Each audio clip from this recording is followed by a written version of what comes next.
മോഹൻലാൽ തരുൺമൂർത്തി ഒന്നിക്കുന്ന തുടരും movie April 25-ാം തീയതിയാണല്ലോ തിയേറ്ററിൽ എത്തുന്നത്. സിനിമയുടെ പ്രൊമോഷൻ കാര്യങ്ങളെല്ലാം സ്റ്റാർട്ട് ആയിട്ടുണ്ട്. ലാലേട്ടനെ പ്രൊമോഷനിൽ കാണാൻ സാധിച്ചില്ല. തരുൺമൂർത്തിയുടെ ഇന്റർവ്യൂ കാര്യങ്ങളെല്ലാമാണ് സോഷ്യൽ മീഡിയയിൽ വന്നു തുടങ്ങിയിട്ടുള്ളത്.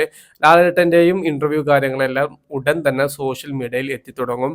ഇപ്പോൾ വരുന്ന ഒരു പുതിയൊരു അപ്ഡേറ്റ് പ്രകാരം ചിത്രത്തിന്റെ ആദ്യ ഷോ ആരംഭിക്കാൻ വേണ്ടി പോകുന്നത് രാവിലെ 10 മണിക്കാണ് എന്നുള്ള ഒരു ഇൻസൈഡ് റിപ്പോർട്ടാണ് പുറത്തു വന്നിരിക്കുന്നത്. അത്തരത്തിലുള്ള ചർച്ചയും കാര്യങ്ങളെല്ലാമാണ് സിനിമയ്ക്ക് ഇപ്പോൾ നടന്നുകൊണ്ടിരിക്കുന്നത്. സിനിമയ്ക്ക് ഏർലി മോർണിംഗ് ഷോ അവരുടെ അണിയറ പ്രവർത്തകർ ഒരിക്കലും ഉദ്ദേശിക്കുന്നില്ല. 10 മണി അല്ലെങ്കിൽ 9:30 എന്നുള്ള ഒരു റേഞ്ചിലാണ് ആദ്യ ഷോ കേരളത്തിൽ ആരംഭിക്കാൻ അവർ ഉദ്ദേശിക്കുന്നത്. എന്തായാലും അത് നല്ലൊരു തീരുമാനം തന്നെയാണ്. ഈ അടുത്ത കാലത്ത് വന്നിട്ടുള്ള പല സിനിമകൾക്കും നേരത്തെ ഷോയും കാര്യങ്ങളെല്ലാം തുടങ്ങി വെച്ചിട്ട് തിയേറ്ററിൽ അട്ടർ ഫ്ലോപ്പ് ആവുന്ന കാഴ്ച നമുക്ക് കാണാൻ സാധിച്ചിട്ടുണ്ട്. അത്തരത്തിൽ തുടരും എന്ന് പറയുന്ന സിനിമയെ തള്ളിവിടാൻ സിനിമയുടെ അണിയറ പ്രവർത്തകർ ഉദ്ദേശിക്കുന്നില്ല. അതുകൊണ്ട് തന്നെ ചിത്രത്തിന് ഫാൻസ് ഷോയുടെ എണ്ണത്തിലെല്ലാം വലിയൊരു ഇടിവ് വരാനുള്ള സാധ്യതയുമുണ്ട്. തരുൺമൂർത്തി എന്ന് പറയുന്ന സംവിധായകന് ഫാൻസ് ഷോയിനോടും അതോടൊപ്പം തന്നെ ഏർലി മോർണിംഗ് ഷോയിനോടും തീരെ താല്പര്യമില്ല. അദ്ദേഹം നല്ലൊരു സിനിമ പ്രേക്ഷകന് കൊടുക്കുക എന്നുള്ളതാണ്.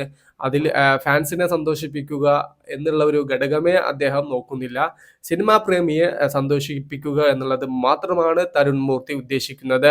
മുന്നേ റിലീസായ ലാലേട്ടന്റെ പല സിനിമകൾക്കും പറ്റിയ ഒരു വീഴ്ച എന്ന് പറയുന്നത് നേരത്തെ ഷോയും കാര്യങ്ങളെല്ലാം പ്രേക്ഷകന് കൊടുത്തിട്ട് അതിനനുസരിച്ചുള്ള ഒരു റിസൾട്ട് ആ ഒരു സിനിമക്ക് കിട്ടാതെ വരുമ്പോൾ സിനിമാ പ്രേമികളും ആരാധകരും എല്ലാവരും ആ ഒരു സിനിമയെ നല്ല രീതിയിൽ വിമർശിക്കുകയും അതിന്റെ യഥാർത്ഥ അഭിപ്രായം പ്രേക്ഷകനിലേക്ക് പെട്ടെന്ന് തന്നെ എത്തിക്കുകയും ചെയ്യുന്നത് നാം കണ്ടതാണ്. അത്തരത്തിലുള്ള ഒരു റിസൾട്ട് തുടരും എന്ന് പറയുന്ന സിനിമയ്ക്ക് വരരുത് എന്നുള്ളതൊരു വാശി ചിത്രത്തിന്റെ അണിയറ പ്രവർത്തകർക്കുണ്ട്. കാരണം അത്യാവശ്യം നല്ല ബഡ്ജറ്റിൽ പൂർത്തീകരിച്ച ഒരു മൂവിയാണ് തുടരും. 35-40 കോടിയോളമാണ് സിനിമയുടെ ബഡ്ജറ്റ് എന്നാണ് പറയപ്പെടുന്നത്. വർഷങ്ങൾക്ക് ശേഷമാണ് ശോഭന മലയാളത്തിലേക്ക് എത്തുന്നത്. അതും നമ്മുടെ ലാലേട്ടന്റെ കൂടെയാവുമ്പോൾ പിന്നൊന്നും പറയേണ്ട ആവശ്യമില്ല. ഒട്ടനവധി സിനിമകളാണല്ലോ മുമ്പ് ഇവരുടെ കൂട്ടുകെട്ടിൽ നമുക്ക് ഹിറ്റുകൾ കിട്ടിയിട്ടുള്ളത്. ആ ഒരു റേഞ്ചിലേക്ക് എന്തായാലും തുടരും എന്ന് പറയുന്ന സിനിമ എത്തപ്പെടും. അത്തരത്തിലുള്ള പ്രതീക്ഷയും നമുക്ക് സിനിമയിലുണ്ട്. തുടരും എന്ന് പറയുന്ന മൂവി ദൃശ്യം പോലത്തെ മൂവിയാണ് എന്ന തരത്തിലുള്ള ചർച്ചയും കാര്യങ്ങളെല്ലാം സോഷ്യൽ മീഡിയയിൽ വന്നിട്ടുണ്ടായിരുന്നു. അങ്ങനെ വരാനുള്ള പ്രധാന കാരണം ലാലേട്ടൻ തന്നെയാണ് പറഞ്ഞത്. എമ്പുരാൻ എന്ന് പറയുന്ന സിനിമയുടെ പ്രൊമോഷൻ കാര്യങ്ങളെല്ലാം നടക്കുന്ന സമയത്ത് തുടരും മൂവി ഒരു ദൃശ്യം പോലത്തെ മൂവിയാണ് എന്ന് പറഞ്ഞതിന് പിന്നാലെയാണ് ഇത്തരത്തിലുള്ള വലിയ ചർച്ചയിലേക്ക് തുടരും എന്ന് പറയുന്ന സിനിമയെ കൊണ്ടെത്തിച്ചത്. എന്നാൽ ആ ഒരു പ്രസ്താവനയെ നമ്മുടെ തരുൺമൂർത്തി പുതിയ ഇന്റർവ്യൂവിൽ പൊളിച്ചെടുക്കുകയാണ്.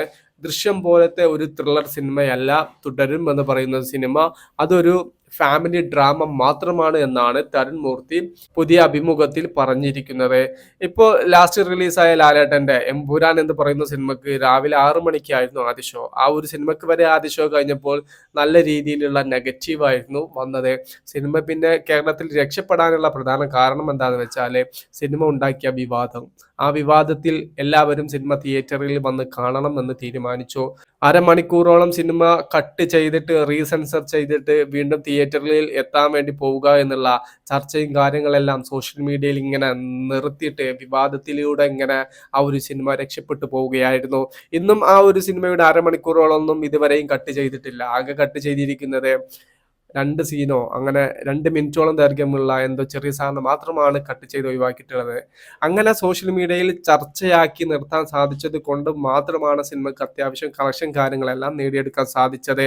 അതൊക്കെ കൊണ്ടായിരിക്കാം തുടരും എന്ന് പറയുന്ന സിനിമയ്ക്ക് നേരത്തെ ഷോ കൊടുക്കാതിരിക്കാനുള്ള പ്രധാന കാരണം. എന്തായാലും ഏപ്രിൽ 25-ാം തീയതി ലാലേട്ടനും തരുൺമൂർത്തിയും ഒന്നിക്കുന്ന സിനിമ തിയേറ്ററിൽ എത്തുമ്പോൾ നല്ല പ്രതീക്ഷയുണ്ട്. തുടരും സിനിമയിൽ നിങ്ങൾക്ക് പ്രതീക്ഷ ഉണ്ടാവും, ജസ്റ്റ് ഒന്ന് കമന്റ് ആയിട്ട് രേഖപ്പെടുത്തുക. ജിനു എൻട്രി എന്ന് പറയുന്ന നമ്മുടെ ചാനൽ ആദ്യമായിട്ട് കാണുന്നവരാണെങ്കിൽ സബ്സ്ക്രൈബ് ചെയ്യുക. ഓക്കെ.